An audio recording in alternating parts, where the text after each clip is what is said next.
العلم هو النور الهادي والمفتاح لكل الخير من يرد الله به خيرا في الدين يفقهه فيدري نفهم بالعلم القرآن بالعلم يزيد الإيمان وبه يمتاز الإنسان وبفكر عال وبيان.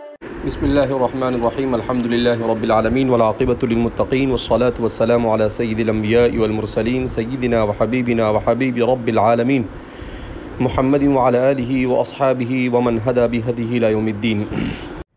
فأما ما كان منها عن قوم هم عند أهل الحديث متهمون أو عند الأكثر منهم فلسنا نتشاغل بتخريج حديثهم. اس سے قبل یہ حدیث گزری ہے وقد ذكر عن عائشة رضي الله تعالى عنها أنها قالت أمرنا رسول الله صلى الله عليه وسلم أن ينزل الناس منازلهم. اس حدیث میں سب سے پہلے ترجمۃ ام المؤمنین عائشہ رضی اللہ تعالی عنہ، حضرت عائشہ رضی اللہ تعالی عنہ کا ترجمہ اور آپ کے حالات. حضرت عائشہ رضی اللہ تعالی عنہ عائشہ بنت ابی بکر الصدیق، صدیقۃ بنت الصدیق سے یاد کی جاتی ہے. ام المؤمنین التیمیہ، قریش کی ایک شاخ تھی بنو تیم، اس سے ان کا تعلق تھا حضرت ابوبکر صدیق کا، اس لیے ان کو تیمی کہتے تھے. آپ کی کنیت ام عبداللہ تھی، اپنے بھانجے حضرت عبداللہ بن زبیر کی طرف نسبت کرتے ہوئے.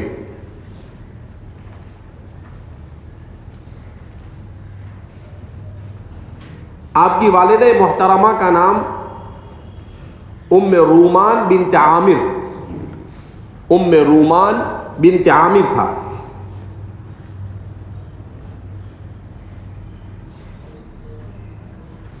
آپ کے سلسلے میں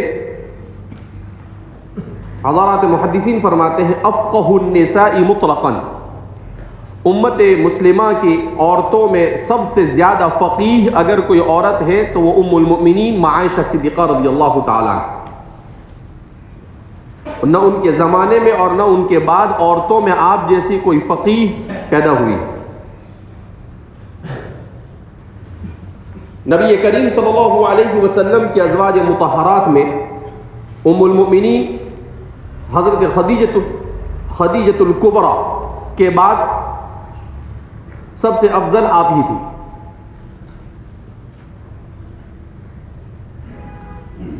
اگرچہ بعض حضرات نے حضرت عائشہ کو حضرت خدیجہ پر فضیلت دی ہے، مگر جمہور کا رجحان یہ ہے کہ خدیجہ افضل ہے اور پھر اس کے بعد عائشہ ہے.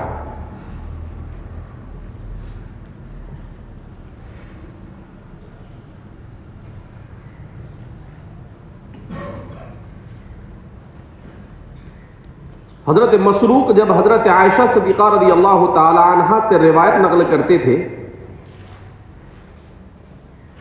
تو یہ الفاظ استعمال کرتے تھے حدثتنی الصدیقۃ بنت الصدیق حبیبۃ حبیب اللہ تعالی.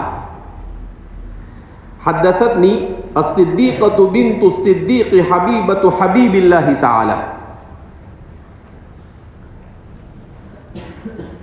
المبرأۃ من فوق سبع سماوات، المبرأۃ من فوق سبع سماوات، کہ مجھے یہ حدیث بیان کی ہے صدیقہ بنت الصدیق نے، جو حبیب خدا کی محبوبہ ہے، جو حبیب خدا کی محبوبہ ہے، جن کی براءت ساتوں آسمان کے اوپر سے نازل ہوئی، جن کی براءت ساتوں آسمان کے اوپر سے نازل ہوئی.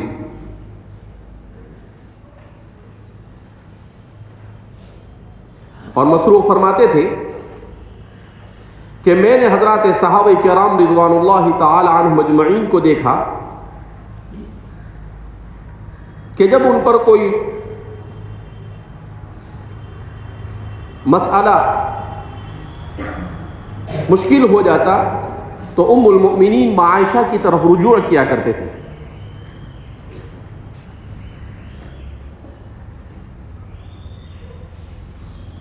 اور جب بھی ان سے پوچھا جاتا تھا تو ضرور بھی ضرور ان کے پاس سے اس کا کوئی نہ کوئی حل مل ہی جاتا تھا. تو ضرور بھی ضرور ان کے پاس سے اس کا کوئی نہ کوئی حل مل ہی جاتا تھا.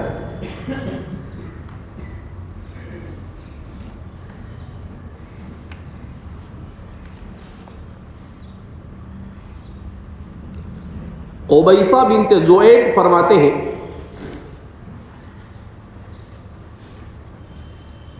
کہ حضرت عائشہ کے علوم کے سب سے بڑے امین عروہ ابن زبیر ہیں.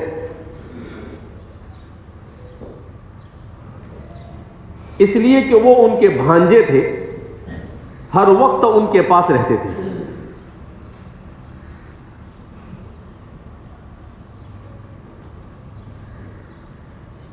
ام المؤمنین عائشہ صدیقہ رضی اللہ تعالی عنہ علم فرائض اور علم میراث کی سب سے بڑی ماہرہ تھی.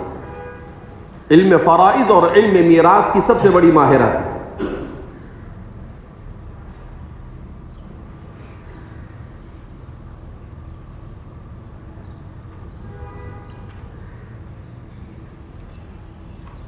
ہشام بن عروہ فرماتے ہیں کہ میرے والد عروہ نے کہا ما رأيت احدا اعلم بفقه ولا بطب وشعر من عائشة. کہ علم فقہ، علم طب اور اشعار میں نے عائشہ سے زیادہ بڑھ کر کسی انسان کو جاننے والا نہیں پایا. علم طب کی بھی ماہرہ تھی. فقہ، طب اور شعر، اشعار زمان جاہلیت کے شعراء کے اشعار کی بڑی ماہرہ تھی.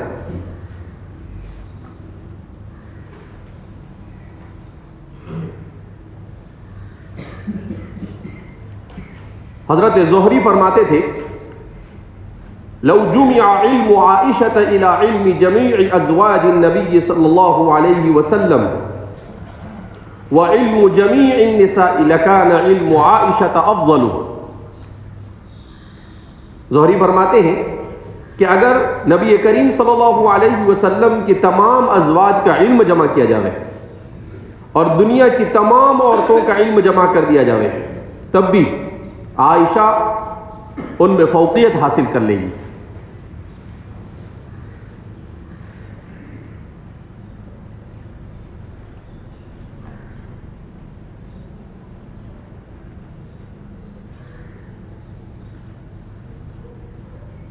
حضرت عمرو بن عاص رضی اللہ تعالی عنہ فرماتے ہیں کہ میں نے ایک دن رسول اللہ صلی اللہ علیہ وسلم سے دریافت کیا ای الناس احب الیک؟ قال عائشہ. کہ آپ کو سب سے زیادہ کس سے محبت ہے؟ تو آپ نے فرمایا عائشہ سے. تو میں نے کہا فمن الرجال؟ تو مردوں میں سے؟ تو آپ نے کہا قال ابوہا، مردوں میں ان کے والد مجھے سب سے زیادہ محبوب ہیں.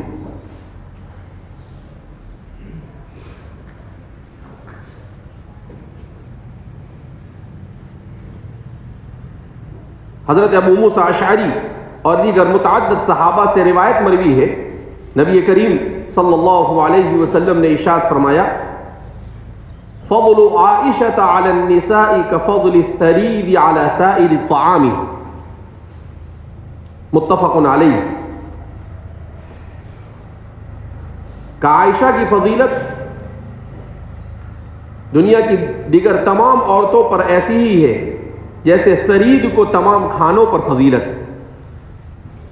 سرید یہ قسم کا عربوں کے یہاں پر سب سے محبوب اور سب سے لذیذ کھانا ہوا کرتا تھا، جس میں روٹی جو ہوتی ہے اس کو توڑ کر شوربے اور گوشت کے شوربے میں ڈال دیا جاتا تھا. اس کو کیا کہا جاتا ہے؟ سرید کہا جاتا ہے. تو وہ اہل عرب کے یہاں پر سب سے اعلیٰ قسم کا کھانا مانا جاتا تھا. تو حضور نے فرمایا کہ جیسے سرید کو تمام کھانوں پر فضیلت، ایسے ہی عائشہ کو تمام کے تمام عورتوں پر فضیلت. اس کے بعد آدم ایٹھو بھی فرماتے ہیں وَمَنَاقِبُهَا وَفَضَائِلُهَا كَثِيرَةٌ جِدًّا، کہ حضرت عائشہ صدیقہ رضی اللہ تعالی عنہا کے مناقب اور فضائل بکثرت ہے، جس کو یہاں پر ذکر کرنے کا موقع نہیں ہے۔ ام المؤمنین عائشہ صدیقہ رضی اللہ تعالی عنہا خود فرماتی ہے، تزوجنی رسول اللہ وانا بنت 6 سنین، کہ جب میں 6 سال کی تھی تو آپ صلی اللہ علیہ وسلم سے میرا نکاح ہوا، ودخل بی وانا بنت 9، اور جب میں 9 سال کی ہوئی تو آپ صلی اللہ علیہ وسلم کے ساتھ میری رخصتی ہوئی، وقبض وانا بنت 18 سنة، اور جب نبی کریم صلی اللہ علیہ وسلم کی وفات حسرت آیات ہوئی تو اس وقت میری عمر 18 سال کی تھی۔ کتنے سال کی تھی؟ 18 سال۔ آپ صلی اللہ علیہ وسلم کی وفات کے بعد تقریباً 50 سال زندہ رہی۔ کتنے سال زندہ رہی؟ 50 سال۔ اس لیے کہ حضرت عائشہ صدیقہ رضی اللہ تعالی عنہ کا جب انتقال ہوا تو حضرت ابو ہریرہ نے ان کی نماز جنازہ پڑھائی۔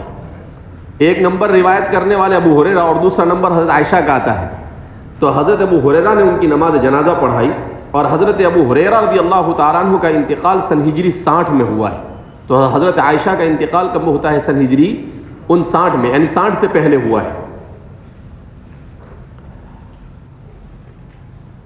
یہاں آگے فرماتے ہیں، توفیت لیلۃ الثلاثاء ل17 خلت من رمضان، 17 رمضان المبارک میں پیر کے دن رات میں آپ کا انتقال ہوا۔ آپ کی عمر اس وقت اکثر بیشتر حضرات کے کہنے کے مطابق تقریباً 58 سال تھی، یعنی 40 سال حضور کے بعد زندہ رہی۔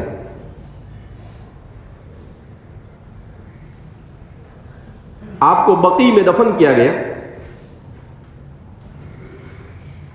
تمام ہی محدثین نے اخرج لها الجماعہ آپ سے روایتوں کو نقل کیا ہے۔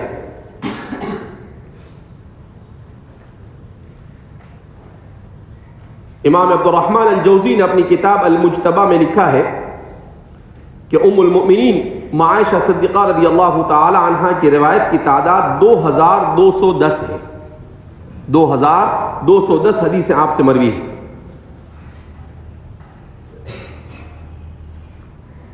صحیحین میں 297 حدیثیں آپ کی ہیں۔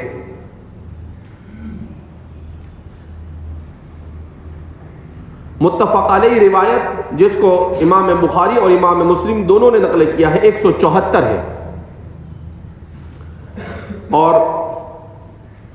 صرف امام بخاری نے جو روایتیں نقل کی ہے وہ 54 ہے، جو امام بخاری نے منفردن نقل کی ہے، اور امام مسلم نے جو انفرادن نقل کی ہے وہ ہے 96 حدیث۔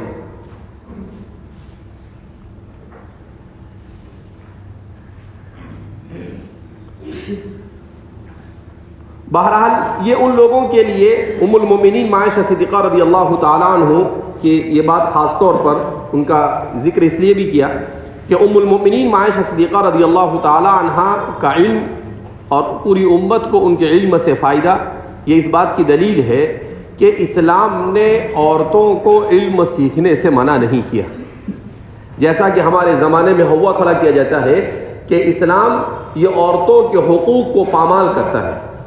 اسلام نے عورتوں کو جتنے حقوق دیے ہیں، دنیا کی کوئی تہذیب، دنیا کا کوئی تمدن اور دنیا کا کوئی مذہب عورتوں کو اتنے حقوق نہیں دیتا ہے۔ ام المؤمنین عائشہ صدیقہ رضی اللہ تعالی عنہا کا اتنی بڑی مقدار میں احادیث کو نقل کرنا، کبار صحابہ کا آپ کی طرف رجوع کرنا، حضرت عمر بھی آپ کی طرف رجوع کرتے تھے۔ اذا استشکل علیہ الامر، جب بھی کوئی کام مشکل ہو جاتا تو کہتے کہ بھائی، اسی لیے ہمارے محدثین فرماتے ہیں کہ حضرت عائشہ صدیقہ رضی اللہ تعالی عنہا چونکہ یہ موفق من اللہ تھی، ان کا رشتہ بھی من جانب اللہ ہوا تھا، اللہ رب العزت کے کہنے پر رشتہ ہوا تھا۔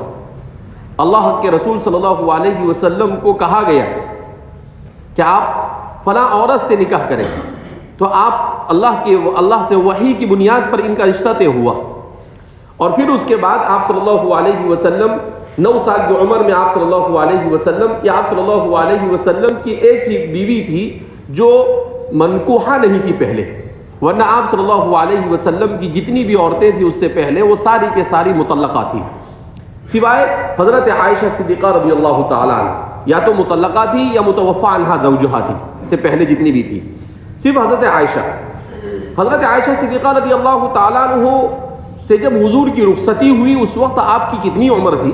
اس سلسلے میں مستشرقین کے ساتھ ہمارے زمانے میں پچھلے 150 سال میں متجددین، جدت پسند جو ٹولہ ہے، یہ ہمیشہ ایک ہوا کھڑا کرتا رہا ہے کہ ایسے کیسے ہو سکتا ہے کہ 9 سال کی عمر کے اندر میں، اس لیے خواہ مخواہ کھینچ تان کر وہ کہتے ہیں کہ 9 سال نہیں ہے، وہ 19 سال ہے، جبکہ وہ خود بیان کرتی ہے۔ اب سوال یہ پیدا ہوتا ہے کہ اتنی کم عمر میں، تو اس کی وجہ یہ ہے کہ عورت جو ہوتی ہے وہ علاقے پر ڈیپینڈ ہوتا ہے، چونکہ عربوں کی عورتیں یہ وہاں پر جو غذا ان کی ہوتی تھی وہ غذا گرم غذا ہوتی تھی، ان کے یہاں کا جو ماحول ہوتا تھا وہ بھی گرم ماحول ہوتا تھا، اس وجہ سے وہ بہت کم عمر میں بالغہ ہو جایا کرتی تھی اور بڑی دکھنے لگ جاتی تھی، کیونکہ کھجور یہ سب سے قیمتی غذا اور سب سے قوی غذا ہے، اب ان کے پاس اس کے علاوہ اور کوئی کھانے کی چیز ہوتی نہیں تھی۔ ایک تو ان کے پاس اونٹ کا گوشت ہوتا تھا، یہ بھی بہت قوی ہوتا ہے، دوسرا بکرے کا گوشت ہوتا تھا، یہ بھی قوی ہوتا ہے، یہ فارم وارم تو سب چلتا تھا نہیں ان کے یہاں پر، اور سبزی بھاجی بھی چلتی نہیں تھی، دال وال بھی چلتی نہیں تھی، تو ظاہر سی بات ان کی جتنی غذائیں تھیں یہ تمام کے تمام غذائیں انتہائی مقوی اور ہار اور گرم تھی، جس کی وجہ سے کھانے والے پر اس کے اثرات مرتب ہوتے تھے۔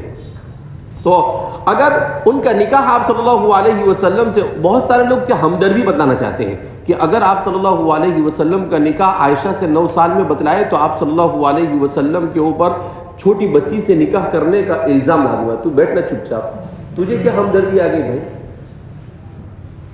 یہ بھی اللہ اسی لیے کہتے ہیں کہ عائشہ صدیقہ رضی اللہ تعالیٰ عنہ کا قضیہ نکاح یہ بھی امت کے لیے قسم کی آزمائش ہے، جو چیز ثابت ہے ہمیں اسے ماننا پڑے گا۔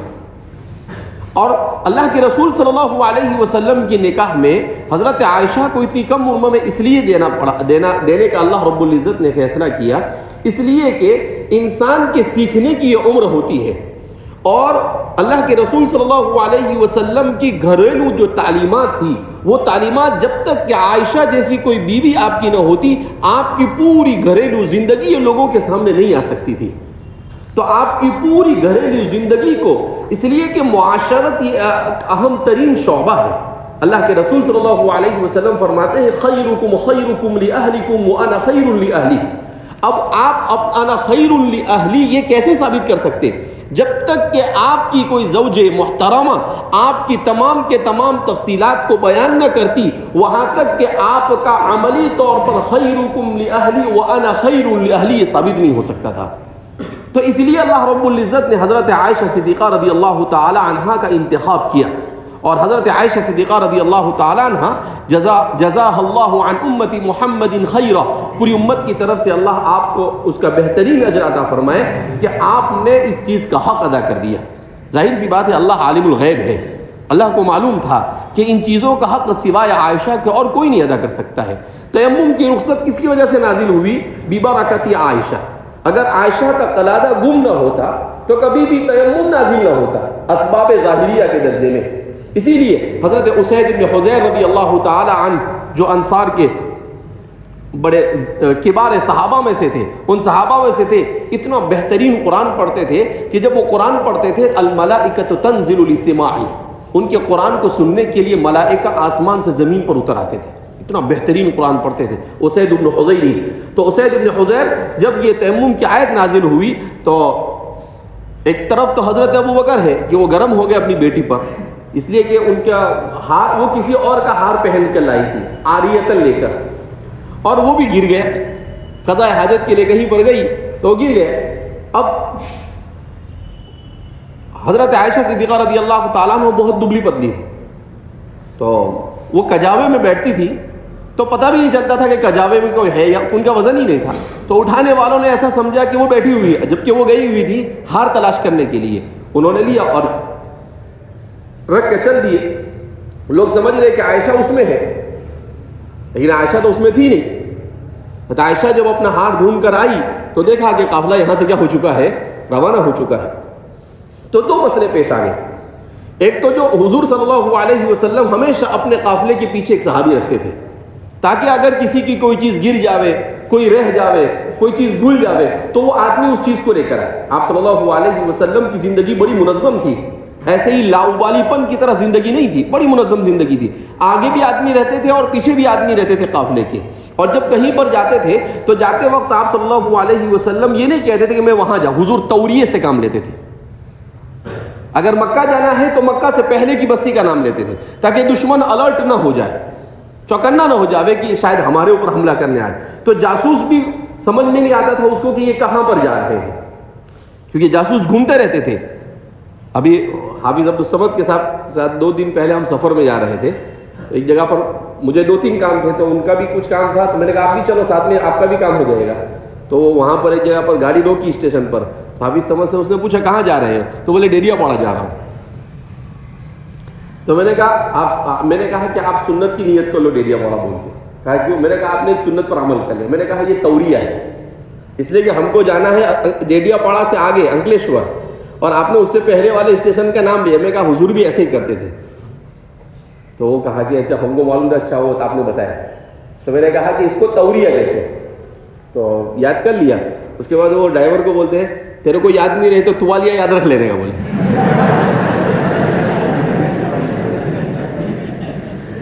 تو میں نے کہا توالیہ نہیں ہے، توریہ ہے۔ بولے ایسا نہیں، اب مجھے یاد ہو گیا، ٹھیک ہے، ابھی یہ پڑھا لکھا آدمی نہیں ہے، یہ کہاں توریہ یاد کرتے بیٹھے گا، بولے تو اس کو توالیہ یاد کر لینے کا، اور پھر وہاں پر لام کو را سے بدل دینے کا، بولے تو توریہ۔ تو آپ صلی اللہ علیہ وسلم کی زندگی بڑی منظم تھی۔ اب حضرت عائشہ صدیقہ رضی اللہ تعالیٰ نے وہاں پہنچے، اور وہ صحابی جو پیچھے رہ گئے تھے انہوں نے دیکھا کہ کوئی عورت ہے، اور جب انہوں نے کہا کہ میں عائشہ ہوں تو وہ اور گھبرا گئے کہ ارے عائشہ کو چھوڑ کے چلے گئے، عجیب و غریب قسم کے لوگ ہیں، لیکن ان کا بھی قصور نہیں تھا بیچاروں کو۔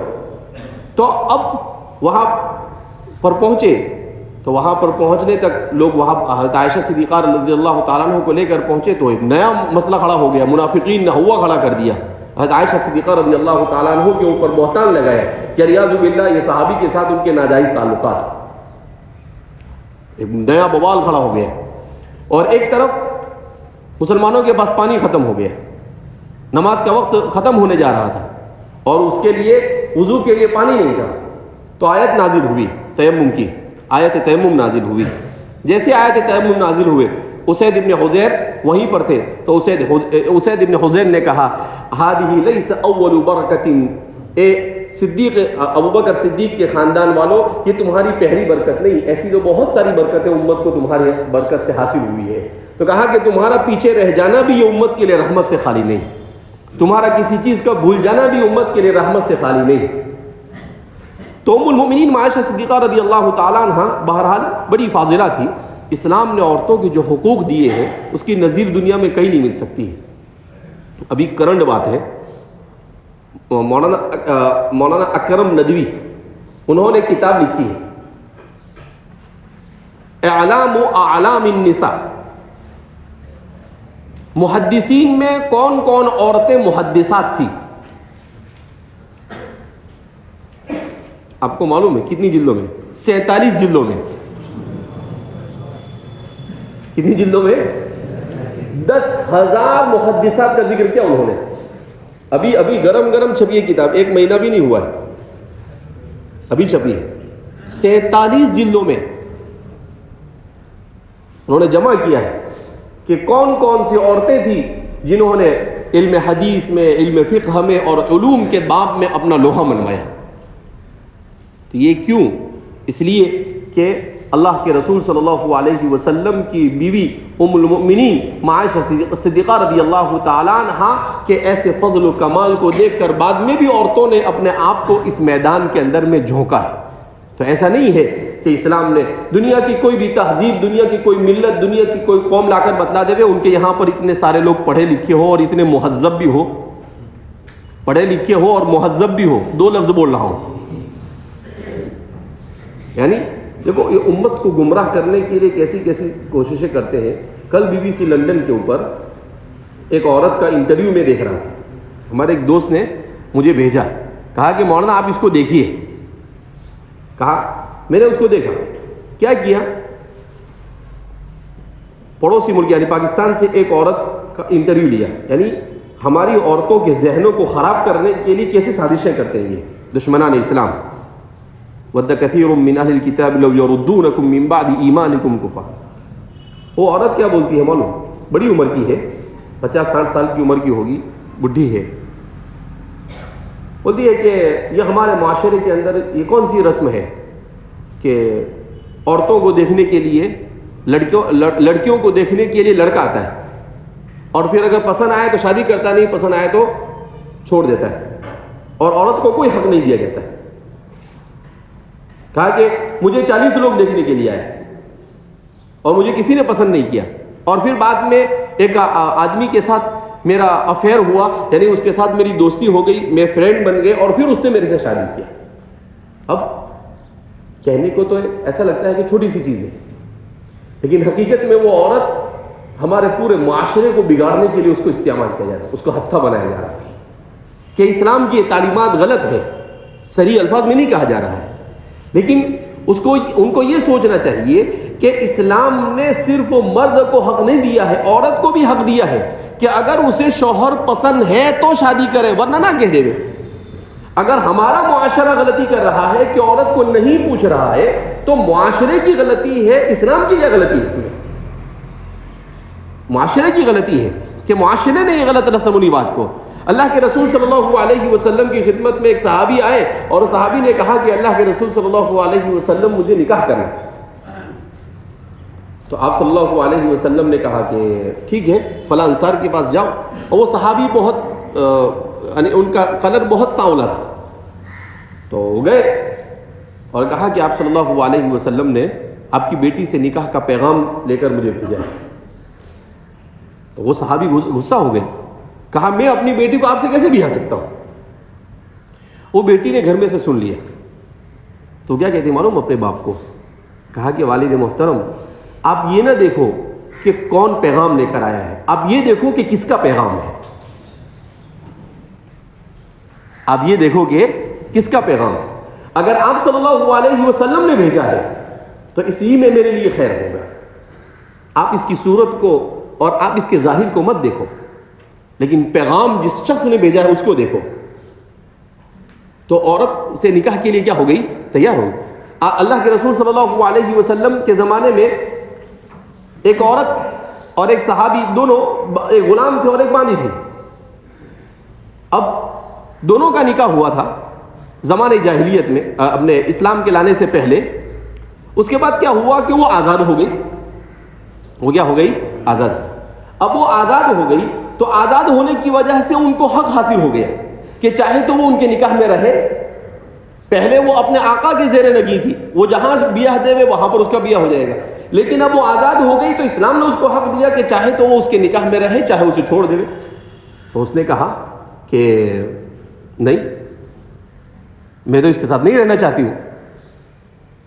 تو آپ صلی اللہ علیہ وسلم نے کہا کہ اچھا ہے آپ ان کے ساتھ رہ دو. تو کتنی ذہین تھی وہ، کیا کہتے ہیں لوگ، اے اللہ کے رسول صلی اللہ علیہ وسلم آپ حکم دیتے ہو یا آپ مشورہ دے رہے ہو؟ کیا فرما رہی ہے؟ پوچھتی ہے کہ آپ کا حکم ہے یا مشورہ؟ تو آپ صلی اللہ علیہ وسلم نے کہا وہ حکم نہیں ہے میرا، میں مشورہ دے رہا ہوں کہ اگر آپ مشورہ دے رہے ہیں آپ تو میں اس کے ساتھ رہنا پسند ہے. تو انہوں نے کہا کوئی بات نہیں. ان کا نکاح فسخ ہو گیا. وہ صحابی کہنے لگے اللہ کے رسول صلی اللہ علیہ وسلم میں اس کے بغیر نہیں جی سکتا ہوں. آپ صلی اللہ علیہ وسلم نے ان کو سمجھا لیکن وہ نہیں سمجھی. پھر بعد میں ان کا نکاح کہیں اور ہوا. کہیں اور نکاح ہونے کے بعد پھر وہ آپ صلی اللہ علیہ وسلم کے پاس آئی اور کہا کہ نہیں مجھے تو اس کے نکاح میں جانا ہے. تو آپ صلی اللہ علیہ وسلم نے کہا کہ نہیں. اس کے بعد وہی جو آپ نے حسامی کے اندر میں پڑھا، نور انوار کے اندر میں پڑھا، کہا حدبتی صوبی ہادہ، کہا کہ بھئی دوسرا جو شوہر ہے میرا یہ تو بیچارہ کسی کام کا نہیں ہے، اسے تو وہی اچھا ہے اگرچہ بدصورت ہے. تو اسلام نے اتنے حقوق دیے عورت کو، اس سے بڑھ کر اور کیا حق ہو سکتا ہے؟ تو یہ خواہ مخواہ کا ایک ہوا میڈیا کے ذریعے سے اور اس طریقے سے کھڑا کیا گیا ہے، ورنہ ایسا نہیں ہے. اسلام نے عورتوں کو اگر صرف پردے میں ایسے ہی بیٹھے رہنے کے لیے کہا ہوتا تو 10,000 فاضلات جمع ہوتی کیا؟ وہ تو اب مولانا اکرم ندوی صاحب کہتے ہیں کہ یہ تو ابھی بہت کم ہے اور بھی جمع ہو سکتی ہے. ہو سکتا ہے دوسرے ایڈیشن میں 10 20 50 دن اور بڑھ جائیں. تو اس لیے اس سے سب سے بڑی مثال ام سلمہ ہے، حضرت عائشہ صدیقہ رضی اللہ تعالی عنہا ہے. یہ حضرات صحابہ نے 2,500-3,000 ہزار حدیثیں نقل کر رہی ہے، اور اللہ کے رسول صلی اللہ علیہ وسلم کی پوری معاشرتی زندگی کو بیان کرنے والی. آپ صلی اللہ علیہ وسلم کس طرح سے اپنے گھر والوں کے ساتھ رہتے تھے، اپنے گھر میں کیسے رہتے تھے. آپ جب گھر میں داخل ہوتے، ام المؤمنین عائشہ فرماتی کہ گھر کے فرد کی طرح ہوتے تھے. وہ ہمارے گھر کے کام میں ہمارا ہاتھ بٹاتے تھے. اگر ہم جھاڑو دے رہے تو آپ بھی جھاڑو دینے میں شریک ہو جاتے تھے. اگر ہم کھانا پکا رہے تھے تو آپ بھی کھانا پکانے میں شریک ہو جاتے تھے. تو آپ صلی اللہ علیہ وسلم کی ساری تعلیمات اسی وقت وجود میں آئی اور سمجھ میں آئی اور ہم لوگوں تک پہنچی جب عائشہ جیسی فاضلہ آپ کے نکاح میں آئی. بہرحال تو ام المؤمنین عائشہ صدیقہ رضی اللہ تعالیٰ عنہ نے جس روایت کو نقل کیا ہے وہ اس روایت، ایک تو حضرت عائشہ کا تذکرہ، اس کے بعد یہ روایت جس کو وہ بیان کر رہی ہے، امرنا رسول اللہ صلی اللہ علیہ وسلم ان ننزل الناس منازلهم. اب یہ روایت کیا ہے؟ آیا یہ روایت ثابت ہے یا نہیں؟ اس کی تخریج کن کن لوگوں نے کی ہے؟ تو اس کے الفاظ کے سلسلے میں حضرات محدثین کا کہنا یہ ہے کہ یہ روایت صحیحہ ہے، اور امام ابو داؤد نے اپنی سند کے ساتھ اپنی سنن میں اس روایت کو نقل کیا ہے. اسی طریقے سے اس روایت کو امام بزار نے اپنی مسند میں بھی نقل کیا ہے، اور امام بزار نے مسند بزار میں اس کے بعد لکھا ہے هذا الحديث لا يعلم عن النبي الا من هذا الوجه، کہ اس روایت کو سوائے عائشہ کے اور کسی نے نقل نہیں کیا ہے. تو امام بزار فرماتے ہیں کہ مگر یہ روایت موقوف ہے. یہ روایت کیا ہے؟ موقوف ہے. روایت میں اتصال نہیں پایا جاتا ہے. المقاصد الحسنہ میں امام سخاوی فرماتے ہیں کہ ابو نعیم نے بھی اس کو المستخرج میں، امام ابو داؤد نے جس سند کے ساتھ ذکر کیا ہے اسی سند کے ساتھ ذکر کیا ہے، اور ابن خزیمہ نے بھی اپنی کتاب الجامع الصحیح میں، اور بزار نے بھی، ابو یعلا نے بھی، بیہقی نے بھی، عسکری نے بھی، اور ان کے علاوہ بہت سارے لوگوں نے اس کو ذکر کیا ہے. وہ اس میں کچھ تفصیل بھی ہے کہ جاء سائل الی عائشہ رضی اللہ عنہ، کہ ایک سائل حضرت عائشہ صدیقہ رضی اللہ تعالی عنہ کے پاس آیا، فامرت له بکسرۃ، تو حضرت عائشہ صدیقہ رضی اللہ تعالیٰ عنہ نے اس کو کچھ کوئی ٹکڑا وکڑا مطلب روٹی یا جو بھی چیز ہو دینے کے لیے کہہ دیا. وجاء رجل ذو ہیئۃ، اس کے بعد دوسرا آدمی آیا جو دکھنے میں اچھا خاصا تھا، فاقعدته معها فقیل لها لما فعلت ذلك، تو انہوں نے اس کو بٹھا کر اس کا اکرام کیا. تو پوچھنے والے نے پوچھا کہ آپ نے ایسا کیوں کیا؟ تو کہا قالت امرنا، ہم کو ایسا ہی حکم دیا گیا. اور پھر اس کے بعد کہا کہ انزل الناس قدر منازلہم، کہ اس آدمی کو وہ اتنی حیثیت کا نہیں تھا، اگر اس کو اکرام دیا جاتا تو ہو سکتا اس کو ہضم نہ ہوتا، اور یہ دوسرا آدمی تھا چونکہ یہ معزز معلوم ہو رہا تھا، لہذا اس بنا پر اگر اس کو اکرام نہ دیا جاتا ہو سکتا ہے یہ بدزن ہو جاتا. لہذا اس بنا پر فرماتے ہیں کہ نبی کریم صلی اللہ علیہ وسلم کی سنت پر عمل کرتے ہوئے ہم نے ایسا کیا ہے. اسی طریقے سے حضرت عائشہ صدیقہ رضی اللہ تعالیٰ عنہ کے علاوہ حضرت معاذ رضی اللہ تعالیٰ عنہ سے یہ روایت مرفوعا نقل کی گئی. اس میں ہے انزل الناس منازلهم من الخير والشر واحسن على الاخلاق الصالحة، کہ جس میں الفاظ الگ ہے کہ اللہ کے رسول صلی اللہ علیہ وسلم نے کہا چاہے اچھا ہو چاہے برا ہو، ہر ایک کو اس کے مقام اور مرتبے کے مطابق آپ اس کے ساتھ پیش آؤ، اور اخلاق حسنہ کا مظاہرہ بہرحال ہر ایک کے ساتھ کرو. اسی طریقے سے حضرت جابر رضی اللہ تعالیٰ عنہ کی روایت بھی مرفوع ہے جس میں حضور فرماتے ہیں جالس الناس علی قدر احسابہم، کہ لوگوں کے ساتھ اس طرح سے بیٹھو جیسا ان کا حسب نسب ہے، کیسے خاندان سے وہ لوگ تعلق رکھتے ہیں. وخالط الناس علی قدر ادیانہم، اور لوگوں کے مذاہب کے مطابق ان کے ساتھ آپ میل جول رکھو. وانزل الناس علی قدر منازلہم، اور لوگوں کو ان کے مرتبے کے مطابق ان کے ساتھ سلوک کرو، وَدَارُ النَّاسَ بِعُقُولِكُمْ، اور اپنی عقل کے مطابق لوگوں کے ساتھ رویہ اختیار کرو، لوگوں کے ساتھ معاملہ کرو تو کہا الٹ اپ نہیں کرنے کا، ہر انسان کے ساتھ اپنی عقل کو صحیح استعمال کر کے کس کے ساتھ کیسا معاملہ کیا جا سکتا ہے، اسی اعتبار سے اس کو بہرحال فرماتے ہیں کہ اس روایت کے روایت حسن ہونے میں کسی طرح کا کوئی کلام نہیں، گویا کہ معنی کے اعتبار سے یہ روایت بہرحال ثابت ہوتی ہے نبی کریم صلی اللہ علیہ وسلم سے۔ تو یہ ام المومنین عائشہ صدیقہ رضی اللہ تعالیٰ عنہ کی روایت کے اوپر محدثین نے کچھ کلام کیا تھا، اور حضرت عائشہ کا تذکرہ بھی اس بہانے آ جائے اور عورتوں کے سلسلے میں اسلام کیا کہتا ہے وہ باتیں بھی آ جائے، اس لیے اس کو مقرر ذکر کر دیا تھا۔ بہرحال تو فرماتے ہیں کہ فَأَمَّا مَا كَانَ مِنْهَا عَنْ قَوْمٍ هُمْ عِنْدَ أَهْلِ الْحَدِيثِ مُتَّهَمُونَ، اور جو متہم ہے او عند الاکثری یا اکثر محدثین کے نزدیک فلسنا نتشاغل بتخریج حدیثہم، تو ایسے لوگوں کی حدیثوں کو ہم ذکر نہیں کریں گے۔ اس کے بعد ان کی مثال دیتے ہیں کہ عبداللہ ابن مسور، جیسے عبداللہ ابن مسور۔ اب یہ عبداللہ ابن مسور کون ہے جو متہم راوی ہے؟ تو فرماتے ہیں کہ یہ عبداللہ ابن مسور ان کی کنیت ہے ابو جعفر، یہ قریشی ہے،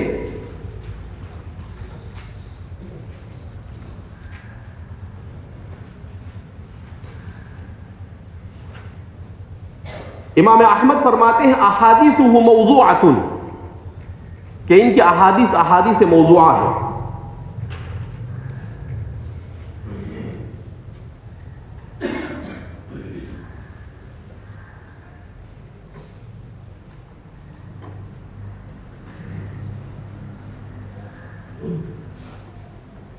ابن مہدی فرماتے ہیں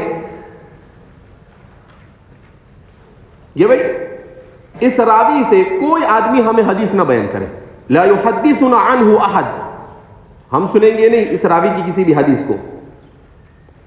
امام نسائی اور امام دارقطنی فرماتے ہیں متروکن، کہ ان کی حدیث کو محدثین نے ترک کر دیا، ان کی کسی حدیث کو محدثین نہیں لیتے ہیں۔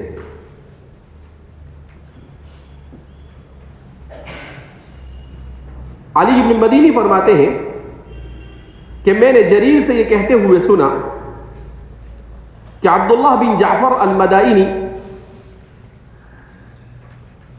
یہ لوگوں کی باتیں سنتے تھے اور اپنی طرف سے اسے حضور کی طرف منسوب کر دیا کرتے تھے۔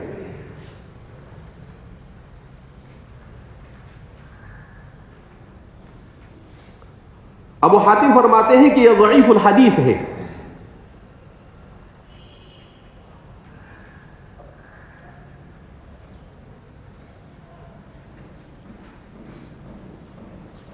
اسی طرح سے ابو اسحاق الجوزجانی بھی فرماتے ہیں احادیثہ موضوعۃ،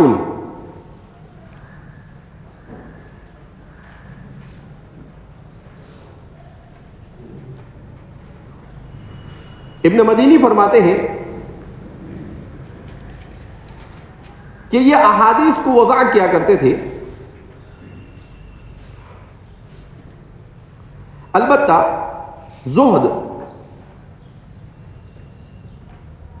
اور ادب کے باب کی ہی احادیث کو وضع کرتے تھے۔ تو کسی نے ان سے کہا کہ آپ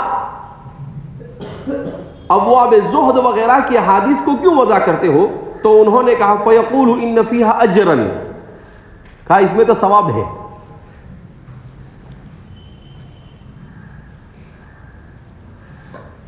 امام نسائی نے ان کے بارے میں کہا ہے اپنی کتاب التمییز میں کذاب، کہ یہ کذاب راوی ہے، جھوٹا راوی ہے۔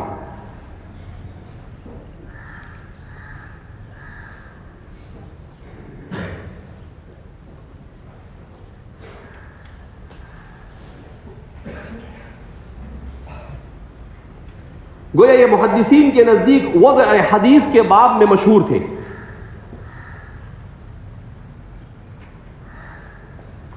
کسی بھی صحابی سے ان کا لقاء نہیں تھا، مگر خواہ مخواہ حضرات صحابہ کے حوالے سے سیدھی روایت نقل کیا کرتے تھے، ایک بھی صحابی سے لقاء ثابت نہیں ان کا۔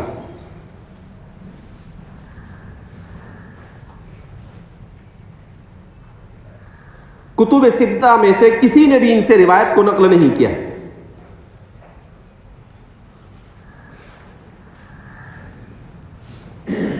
اسی طرح سے دوسرے راوی انہوں نے ذکر کیے ہیں عمرو ابن خالد.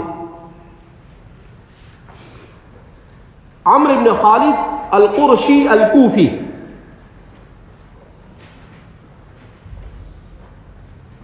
یہ اصلاً کوفہ کے تھے، بعد میں یہ واسط منتقل ہو گئے تھے، مدینہ واسط.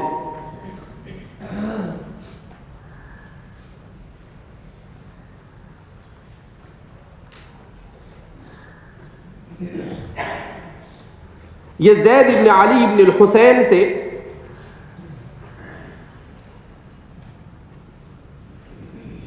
لکھی ہوئی حدیثیں نقل کرتے تھے.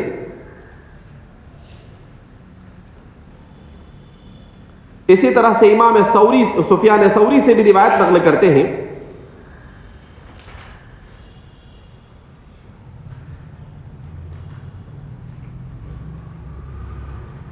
جن لوگوں نے ان سے روایت نقل کی ہے ان میں اسرائیل بن یونس اور حجاج بن ارطاط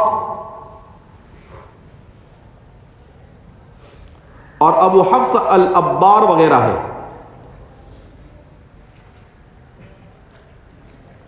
امام احمد فرماتے تھے متروک الحدیث، کہ یہ متروک الحدیث ہے.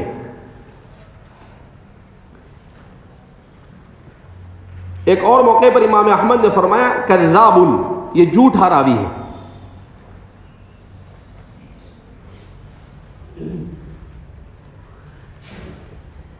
کہا یہ حضرت علی کی طرف نسبت کرتے ہوئے بہت ساری احادیث کو وضع کر دیا کرتا تھا.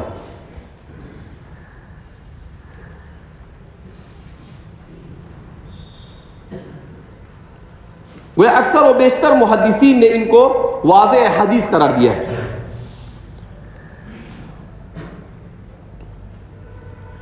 تو مصنف نے جتنے بھی نام ابھی ذکر کیے ہیں اس کے علاوہ بھی عبد القدوس الشامی، محمد بن سعید المصلوب وغیاب ابن ابراہیم، سلیمان ابن عمرو ابن ابی داود النخعی واشباہ ممن اتهم بوضع الاحادیث وتولید الاخبار، یہ سارے کے سارے واضحین حدیث ہیں. کسی نے ان کو کذاب کہا، کسی نے ان کو وضاع کہا، یہ وضع حدیث میں متروک الحدیث کہا.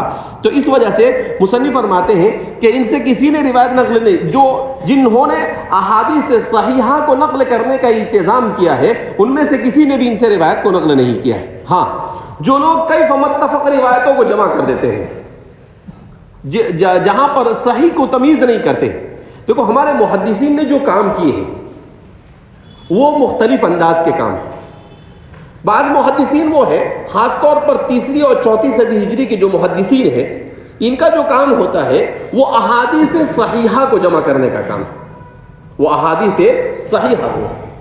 اس کے بعد جو محدثین آئے تو ان محدثین نے صرف روایتوں کو جمع کرنے کا التزام کیا کہ ہر طرح کی روایتوں کو، لیکن جو بھی روایت وہ جمع کرتے ہیں وہ سند کے ساتھ جمع کرتے ہیں، سند کو نہیں چھوڑتے. تو سند کے ساتھ روایتوں کو جمع کرنے کا فائدہ کیا ہوتا ہے؟ اس سے فائدہ یہ ہوتا ہے کہ ان کے رجال پر تحقیق کرنے کے بعد اس حدیث پر حکم لگانا آسان ہو جاتا ہے. ان کے رجال پر تحقیق کرنے کے بعد کہ بھئی اس سند کے اندر میں جو راوی ہے ان میں سارے کے سارے ثقہ ہے، صدوق ہے، کس قسم کے راوی ہے. اب جب وہ فیصلہ ہو جاتا ہے تو پھر حدیث پر حکم لگانا کیا ہو جاتا ہے؟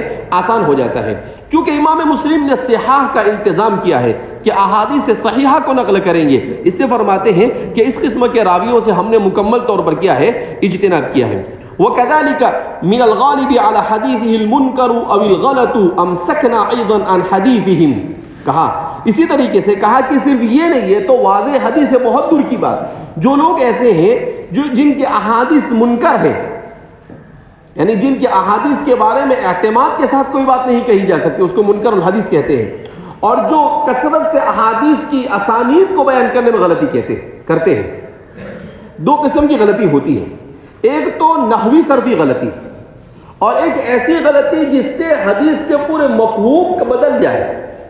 تو اگر نحوی صرفی غلطی ہے تو اس کو تو ہمارے محدثین چلا لیتے ہیں. جیسے میں نے اس سے پہلے وہ ایک محدث کے بارے میں بیان کیا کہ عن ابوہ کہتے تھے، تو کہا کہ چل جائے گا. چل جائے گا مطلب اس کا مطلب نحو نہیں سیکھنے کا. چل جائے گا مطلب یہ ہے کہ احادیث صحیحہ کے صحیح ہونے کے لیے اس کے اوپر کوئی اتنا اثر ہوتا نہیں، کیونکہ وہ چاہے عن ابو ہو پڑھے، لیکن پڑھنے والا، سننے والا، نحو جاننے والا تو یہ کہے گا کہ بھئی اس نے غلط کیا، عن ابی ہی ہے، تو اس کو وہ مان. لیکن اگر غلط ایسا ہو کہ جس میں الفاظ ہی پورے بدل جاوے اور ایسے بدل جاوے کہ معنی بھی بدل جاوے، تو پھر اس صورت میں ہمارے محدثین فرماتے ہیں ایسے لوگ غلط الحدیث ہیں، یہ احادیث کو غلط سند کچھ بھی بیان کرتے ہیں. کہا یہ نہیں چلے گا، مفاہیم اور مراد کا بدلنا، کہا اس کو قبول نہیں کیا جائے گا. اسی لیے ہمارے محدثین نے حدیث کو مختصر ذکر کرنا جائز ہے یا نہیں تو اس کے شرائط ذکر کیے. کہا کیف متفق، ایسا نہیں کہ آپ کہیں سے بھی کوئی بھی حدیث کو ٹکڑا بیان کر دو اور چلتے بنو. کہا نہیں، آپ حدیث کے ٹکڑے کو بیان کریں گے تو فلاں فلاں شرائط کے ساتھ بیان کریں گے. ان شرائط کے لحاظ اگر آپ نے کیا تو ٹھیک ہے، اگر آپ نے لحاظ نہیں کیا تو آپ حدیث کا تجزی یعنی اس کے اجزاء نہیں کر سکتے. اس کے لیے باقاعدہ ہمارے محدثین نے شرائط کو کیا کیا ہے، ذکر کیا ہے. تو فرماتے ہیں امسکنا، یہ دوسرے قسم کا طبقہ ہے جو واضعین حدیث سے تھوڑا نیچے ہے، جو بالکل وضع نہیں کرتا تھا مگر اس سے غلطیاں سرزد ہوتی تھی. تو فرمایا امسکنا ایضا عن حدیثہم، اس دوسرے طبقے سے بھی ہم نے حدیث کو لینے سے کیا کیا ہے، گریز کیا ہے، ہم اس سے رک گئے ہیں اور ہم نے ایسے لوگوں کو اپنی کتاب کے اندر میں بالکل جگہ نہیں دی ہے.